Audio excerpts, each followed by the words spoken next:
Greetings. तो आज का हमारा टॉपिक है दोपहर के वक्त कोई आपके बारे में क्या सोच रहा है। ठीक है, ये है हमारा topic and we are going to do the reading along with the 4 objects जो आपके सामने रखे हुए हैं, energy oracle, tarot, relationship oracle and love messages. ठीक है, तो we are going to do the reading along with these objects. तो लेट्स कनेक्ट। ठीक है, चलो सबसे पहले देखते हैं एनर्जी ओरेकल से हमें क्या कार्ड्स मिलते हैं। कनेक्ट विद ओके, चलो कहते हैं कार्ड्स की shuffling. Here we go man, come on now faster.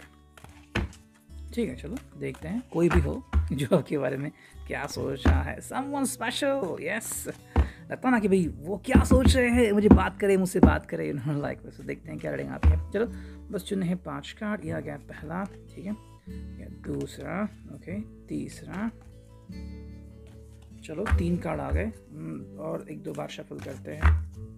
ठीक है, चौथा एंड ये 5वां। चलो 5 कार्ड तो आ चुके हैं। अब देखते हैं रीडिंग क्या आती है। ठीक है, वो सबसे पहला कार्ड तो क्या आ गया है, broken heart. I hope you could see that. तो पहला ही कार्ड ये आ चुका है, ब्रोकन हार्ट। अब क्या कहना है इसके बारे में। ओके, आई थिंक किसी का दिल बहुत बुरी तरीके से टूट चुका है या फिर हील हो रहा है। वेल यहाँ पे दोनों मैसेजेस आ रहे हैं, जिसको जो रेजोनेट होगा वो आप ले लीजिए। देखो ब्रोकन हार्ट का मतलब है कभी कभी हम किसी को याद करके बहुत रोते हैं। क्योंकि कभी कभी लगता है कि भाई हाँ मैं गलत था, मैंने उनको गलत समझा एंड आज मुझे उनकी सख्त ज़रूरत है। अब मेरे बगैर उन्होंने कैसे दिन बिताए होंगे। जब ये याद आता है कि मैंने भी किसी का दिल दुखाया था एंड उन्होंने फिर कैसे खुद को संभाला होगा, तब दिल चूर चूर होता है। ये वो वाला सिचुएशन मुझे लग रहा है कहीं ना कहीं पे। ठीक है, तो broken heart is not always 3 of sorts. ठीक है, वो वाला मतलब हमेशा लेने की ज़रूरत नहीं है। ब्रोकन हार्ट में क्या होता है, कभी कभी हमारा दिल आंसुओं से बह जाता है। तो कभी हमें लगता है कि भाई सच में मैंने से क्या किया था कि किसी को गुनाह की सज़ा दे दी, हालांकि उनकी शायद ये वजह भी नहीं थी, लेकिन हमने उनको एक कसूरवार ठहरा दिया। तो वो कहीं ना कहीं बातें यहाँ पे आती हैं। अगर आपकी वजह से किसी को तकलीफ़ हुई हो या फिर कोई बहुत तकलीफ़ में हो और आपने उनका साथ ना दिया हो, तो आज जब आपको रियलिटी महसूस होती है तो दिल की आगाज़ आप तक ज़रूर पहुँच जाएगी और ये जो आंसू हैं वो दिल से नहीं आँखों से निकलेंगे। ठीक है, बस बात इतनी सी है कि क्या ये आप तक ही रहते हैं या फिर उस व्यक्ति को भी इसका आगाज़ हो जाता है। ठीक है, ये हो गया पहला कार्ड जो कि नंबर 9। सेकंड जो है वो यीन और यांग। यहाँ पे बात आती है अंडरस्टैंडिंग की। देखो पहला आ गया ब्रोकन हार्ट, मतलब दिल की सिचुएशन तो मैच हो रही है, दिल कुछ चीज़ों को अंडरस्टैंड कर रहा है। लेकिन दूसरा जो कार्ड है वो है यीन और यांग, मतलब दोनों जो हैं, ठीक है, बॉयफ्रेंड गर्लफ्रेंड हम कहे या फिर पति पत्नी कहे या फिर लवर्स कहे, जो जेमिनी का साइन होता है, यहाँ पे कनेक्शन बन रहा है कि भाई जो टूट गया था वो वापस से जुड़ने की प्रोसेस शुरू हो गई है। अब ये कोई ग्लू नहीं होता कि जैसे कि कोई बर्तन टूटा तो हम उसे जोड़ देते हैं, ऐसा नहीं है। ये जो यीन और यांग ये एनर्जी है, एनर्जी टूट भी जाती है और झटक से एकदम जुड़ भी जाती है। इसको ग्लू की ज़रूरत नहीं होती, इमोशंस की ज़रूरत होती है, अंडरस्टैंडिंग की ज़रूरत होती है, ज्ञान की ज़रूरत है। तो ज्ञान मिला इनको, तो अब ये ज़िंदगी में वापस आ रहे हैं। 22 ये नंबर है यहाँ पे। ठीक है, थर्ड जो कार्ड हमें यहाँ पे दिख रहा है वो है फर्स्ट चक्र, आर्चेंजल माइकल। ठीक है, तो यहाँ पे बात आती है, if you take a look at the first chakra, यानी कि जो फर्स्ट चक्र है वो है रूट चक्र। ठीक है, रूट चक्र कहते हैं जिसे ये बहुत इंपॉर्टेंट होता है। अगर ये आपका ब्लॉक्ड है चक्र किसी भी रीज़न से, तो रिश्ते में आप किसी भी तरीके से आगे बढ़ ही नहीं सकते। हमेशा कोई ना कोई इशू आ जाएंगे, जैसे कि अंडरस्टैंडिंग का इशू, स्पिरिचुअल इशू, या फिर जैसे हम कहते हैं कि भाई रिस्पेक्ट का इशू, भरोसे का इशू। तो अगर ये चक्र आपका ओपन है तो कहीं ना कहीं ये बात इनके लिए आ गई है। ये आप दोनों को भी लागू होते कि भाई पहला जो चक्र है, अगर आप दोनों को ऐसा कोई भी सिम्टम दिख रहा है कि भरोसा नहीं कर सकते, पहले से दिल टूटा हुआ है तो अभी भरोसा नहीं कर पाते, या फिर हमेशा कोई ना कोई डर सता रहता है, हमेशा दिल में एक सवाल होता है कि क्या होगा, कैसे होगा, अगर ये सवाल है तो हाँ भाई सिचुएशन ऐसे ही आगे हो जाएगी। थर्ड जो कार्ड में यहाँ पे दिख रहा है वो है द वर्ल्ड।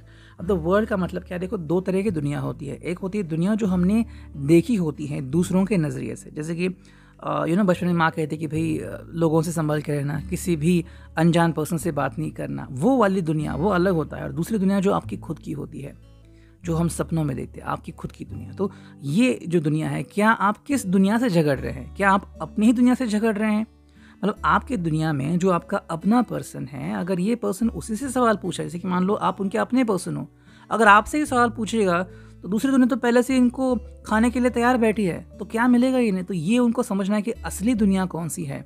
असली दुनिया वो नहीं है जिसमें वो जीते हैं, असली दुनिया वो है जो इनको एक्सेप्ट करती है। ठीक है, वो तो हर कोई जीता है, everybody lives in that world. हम भी जीते हैं, आप भी जीते हैं। पैसे कम पड़े तो आपको चाय भी कोई नहीं देगा, ये तो रियलिटी है, ये कोई अवॉइड नहीं कर सकता, यही वो तो बात है। जो नेक्स्ट कार्ड है वो है healer of the ages. Healer of the ages का मतलब है कि इस पर्सन को खुद को हील करने की ज़रूरत है। अगर किसी भी वजह से इनका जो एटीट्यूड है, दृष्टिकोण है, वो अगर गलत चला गया है तो खुद को और इस रिलेशनशिप को हील करने की ज़रूरत इसको है। 5 मिनट हो गए, चलो झट से करते हैं रीडिंग। अब यहाँ से भी निकालते हैं हम 2 से 5 कार्ड, डिपेंडिंग ऑन क्या रीडिंग आती हैं। चलो करते हैं कार्ड्स की shuffling and here we go. खाली, ठीक है, लगता है कार्ड्स खुद ब खुद आना चाहते हैं, सो देखते हैं आते हैं क्या, या फिर हम करेंगे मैन्युअली उनको पिक। ठीक है, करते हैं रीडिंग। देखिए कार्ड्स देखते हैं, एक कार्ड आ गया, ठीक है,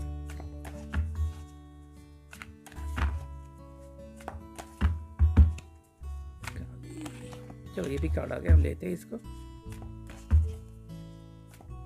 ठीक है। वाह, 2 कार्ड्स आ गए, तीसरा कार्ड, चलो भाई इतने कार्ड आ गए, बस हो गया, अब मैं और पेशेंस नहीं है मुझ में। देखो पहला जो कार्ड है भाई 9 of pentacles. 9 of pentacles card बहुत ही खुशनुमा कार्ड होता है। अगर आप में से किसी को पता है कार्ड क्या है, इट्स वंडरफुल कार्ड, बहुत ही ब्लेसिंग देने वाला कार्ड होता है। 9 ऑफ कप्स के बाद 9 ऑफ पेंटिकल्स को ही समझा जाता है। It's a sort of wish card, जहाँ पे चिड़िया बात कर रही है, आप भी इसको देख के गुनगुना रहे हो, तो यहाँ पे बात ऐसे आती है कि this person is trying to have a communication शुरुआत करने की कोशिश कर रहे हैं। तो जहाँ पे भी ना हमने देखा था कि ब्रोकन हार्ट आ गया था, तो हाँ, जहाँ पे भी कोई रिश्ता टूट गया है ना, वहाँ पे जुड़ने की कोशिशें कर रहे हैं, आपको आवाज़ लगाने की कोशिश कर रहे हैं कि आप अगर इनको सुन लो तो ये आपसे बात करेंगे। सेकंड जो कार्ड हमें यहाँ पे दिख रहा है वो है 2 ऑफ पेंटिकल्स। वही बात आ गई है। टॉरस, वर्गो, कैप्रिकॉर्न, पहले भी यहाँ पे भी वही आ रहे हैं, बातें करना चाहते हैं एंड जो भी आपके गिले शिकवे हैं वो दूर करना चाहते हैं। थर्ड जो कार्ड है वो है दी हैंग्ड मैन। हैंग्ड मैन का मतलब है कि देखो, ये अगर आप इनसे कुछ सवाल पूछे तो शायद चुप बैठेंगे। ओके, ये जवाब आपसे सुनना चाहते हैं कि आप क्या कहना चाहते हो, बस आपसे जुड़ना चाहते हैं। खुद अगर आप इनसे सवाल पूछोगे तो शायद ये जवाब नहीं दे पाएंगे, क्योंकि है ही नहीं। द स्टार यानी कि विश कहीं ना कहीं मांग रहे हैं। एक्वेरियस का साइन यहाँ पे आता है कि भाई झट से इनकी जो दिल की ख्वाहिश है वो पूरी हो जाए एंड जो भी ये चाहते हैं आपसे वो इनको मिल जाए। नेक्स्ट जो कार्ड हमें यहाँ पे दिख रहा है वो है द मून, यानी कि द पाइसेस का कार्ड यहाँ पे आ चुका है, कंप्लीशन का कार्ड। भाई देखो, दिल तो आपसे लगा लिया है और अब दिल तोड़वा नहीं सकते, क्योंकि ये तो ऐसी कुछ बात नहीं है कि दिल तोड़ लिया वापस से बना लिया, बहुत तकलीफ होती है। तो भैया जोड़ चुके हैं आपसे दिल, तो देखते हैं क्या है। अब वो भी डिपेंड होता है कि क्या आप इनको परमिशन देते हो। इन्होंने भी अपनी तरफ से जोड़ चुके हैं, लेकिन क्या आप, जैसे कि मान लो कोई ब्रिज है और इनकी तरफ से तो ब्रिज शुरू है, क्या आप परमिशन दोगे इनके ब्रिज से आपके ब्रिज तक आने का? ठीक है। अगर जो कार्ड है वो है हाई प्रीस्टेस, मतलब एनर्जी बहुत ही सब्टल है, बहुत ही डीप एनर्जी है एंड दिल से सोचना शुरू कर दिया है इस इंसान ने। देन जो नेक्स्ट कार्ड दिख रहा है वो है 4 ऑफ वॉन्ड्स। 4 ऑफ वॉन्ड्स का मतलब है कि भाई प्यार तो है, एहसास तो है एंड आपको लेके सीरियस भी है। ओके, कमिटमेंट तो मुझे यहाँ पे नहीं दिख रही है, लेकिन हाँ, अगर आपका सवाल है कि क्या ये आपके लिए वो सब करेंगे जो आपके सपनों के राजकुमार या राजकुमारी ने सोचा था, तो हाँ, वो वही करने को बिल्कुल रेडी हैं। एरीज, लियो, सैज एंड फाइनल जो कार्ड है वो 5 ऑफ वॉन्ड्स। यहाँ पे आते आते बहुत सारी दिक्कतों का सामना करके आ चुके हैं, तो अब आपको डायरेक्टली उनको एक्सेप्ट करना होगा, ज़्यादा देर मत लगाइए। ठीक है, यही उनका कहना है। Now let's move on to the recall, देखते हैं यहाँ पे क्या रीडिंग आती है। वाओ, पहला ही कार्ड आ गया, दूसरा भी कार्ड आ गया। चलो भाई क्या रीडिंग है। एनर्जी तो तैयारी बैठी है कि मुझे आना है। ठीक है, आना है तो आओ, मैं क्या कर रहा हूँ। ठीक है, ओके,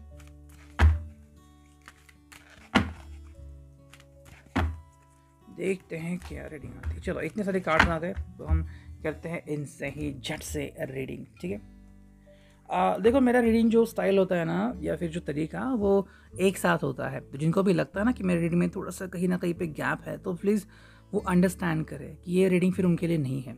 जो बाकी के रीडर्स हैं ना, उनके पास जाओ, वो शायद आपको आपके तरह का रीडिंग देंगे। मैं किसी के लिए भी अपने आप को नहीं बदलने वाला, ये ध्यान में रखना। ओके, सो देखो पहला जो कार्ड है वो है nobody knows what will happen next. किसी को भी पता नहीं क्या होगा, तो ये भी वो मान के चले कि अगर वो आपकी तरफ आ भी रहे हैं तो क्या होगा आपका रिस्पॉन्स, क्या आप उनको हाँ कहेंगे ना कहेंगे, वो तो आपके ऊपर डिपेंड होता है, ये कैसे जान सकते हैं।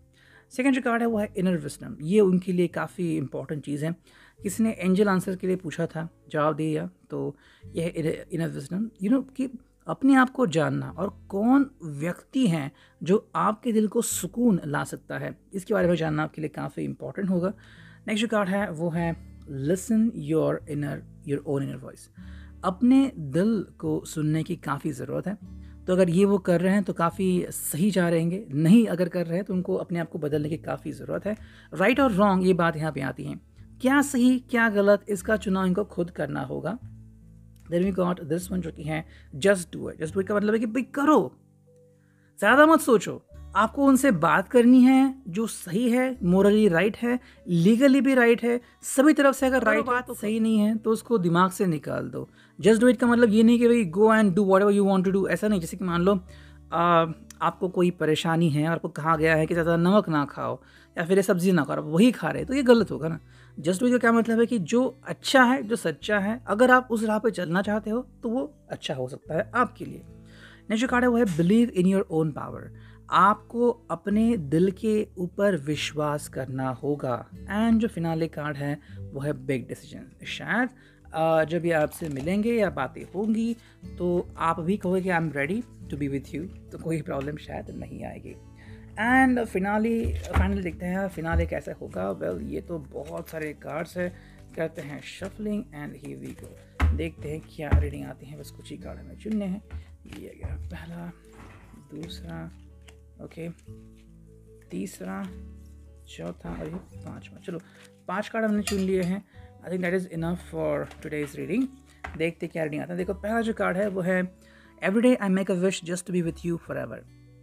आपके साथ आने के लिए वो बहुत कोशिश करते हैं and they always want to be with you. तो यही उनकी ख्वाहिश होती है कि जल्द से जल्द आपसे जुड़ जाए। ओके, ऐसे आपको कभी मिलता है ना कि भाई प्यार होता है और जब फाइनली आप एक हो जाते हो तो वो कहते हैं कि भाई बहुत तड़पाया आपने मुझे। ओके, वो वाली फीलिंग है। There is no one in the world like you and no one I would rather call my own I love you. आपके जैसा इनके लिए ना कोई है, ना कोई था और ना कोई होगा। ओके, तो यही उनकी बात है, कहने के स्टाइल है।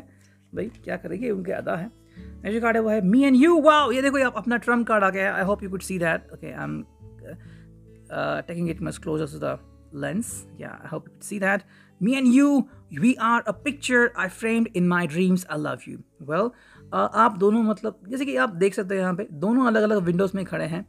तो वही बात है कि ये आपसे जुड़ना चाहते हैं, बस प्यार जताने की देर है। ठीक है, नेक्स्ट वी गॉट इज ये the only person who can make me laugh when I don't even want to smile. जब स्माइल करनी नहीं आप आते और आप उनको हंसाते हो, ये सिर्फ और सिर्फ आप में ही है। Okay, next card, a hug and a peck on the cheek is the best way to let you know how much I love you. Well, a hug and a kiss could something happen to them, okay, depending. And the final card, I'm so happy to have you in my life. Please don't ever leave. Serious है, चाहते हैं कि आप इनको कभी भी छोड़ के ना जाए। And a kiss तो बनता ही है इनकी तरफ से। अगर आपने काफ़ी मिस किया है तो maybe most preciously the person could give you a flying kiss, if it is possible, or a real kiss on cheeks or on lips, depending on your relationship. I hope it was right. Thank you.